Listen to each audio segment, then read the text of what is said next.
Friends, ఇప్పుడే అందిన వార్త. బీఆర్ఎస్ మాజీ ఎమ్మెల్యే జీవన్ రెడ్డికి సీఎం సంచలన నిర్ణయం. ఊహించిన బిగ్ షాక్ అంటూ వార్తలు అయితే వినిపిస్తున్నాయి.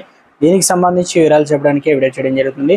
వీడియోని పూర్తిగా చూడడానికి కంప్లీట్ ఇన్ఫర్మేషన్ అయితే మీకు అర్థమవుతుంది. చాలా మంది చూస్తున్నారు కానీ సబ్స్క్రైబ్ చేసుకుని మర్చిపోతున్నారండి. దయచేసి ఛానల్ సబ్స్క్రైబ్ చేసుకొని బెల్ ఐకాన్ ఆల్ మీద ట్యాప్ చేయండి. ఇటువంటి ఇంపార్టెంట్ ఇన్ఫర్మేషన్ మిస్ అవ్వకుండా మీ ఫోన్ నోటిఫికేషన్ రూపంలో వస్తుందండి.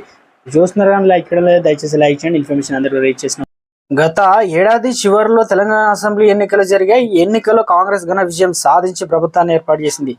ప్రస్తుతం తెలంగాణ సీఎం రేవంత్ రెడ్డి తనదైన దూకుడు కొనసాగిస్తున్నారు. ఎన్నికల సమయంలో మహాలక్ష్మి స్కీమ్, రైతు భరోసా, గృహజ్యోతి, ఇందిరమ్మ ఇండ్లు, యువ వికాసం, చేయుత పేరుతో 6 గ్యారెంట్లు ప్రకటించి ఈ 6 గ్యారెంట్లు ఆకర్షితులైన తెలంగాణ ప్రజలు అసెంబ్లీ ఎన్నికల్లో కాంగ్రెస్ కి పట్టం కట్టారు. 6 గ్యారెంట్ల పథకాలు మహాలక్ష్మి స్కీము, రాజు ఆరోగ్యశ్రీ పథకాలు ప్రారంభించారు. అంతేకాదు 2 నెలల క్రితం 200 యూనిట్ల ఉచిత, ఇక 500 రూపాయలకి గ్యాస్ సిలిండర్ పథకాలు ప్రారంభించారు. తాజాగా రేషన్ కార్డు, కొత్త పెన్షన్ పై మంత్రి పొన్నం ప్రభాకర్ కీలక వ్యాఖ్యలు చేశారు. వివరాలకు వచ్చినట్లయితే తెలంగాణ పార్లమెంట్ ఎన్నికల నేపథ్యంలో అధికార ప్రతిపక్ష నేతలు నువ్వా నేనా అంటూ పోటాపోటీగా ప్రచారం చేస్తున్నారు. ఈ క్రమంలో మంత్రి పొన్నం ప్రభాకర్ కీలక వ్యాఖ్యలు చేశారు. గురువారం హుస్నాబాద్ నియోజకవర్గంలో మంత్రి పొన్నం ప్రభాకర్ పర్యటించారు.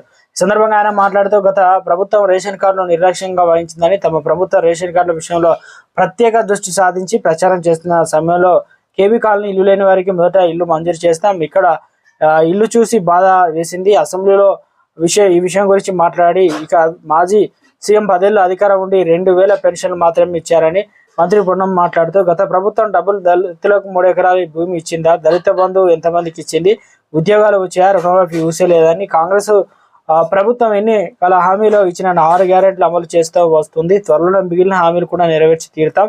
ఎన్నికలు పూర్తి కాగానే కొత్త పెన్షన్లు ఇస్తాం.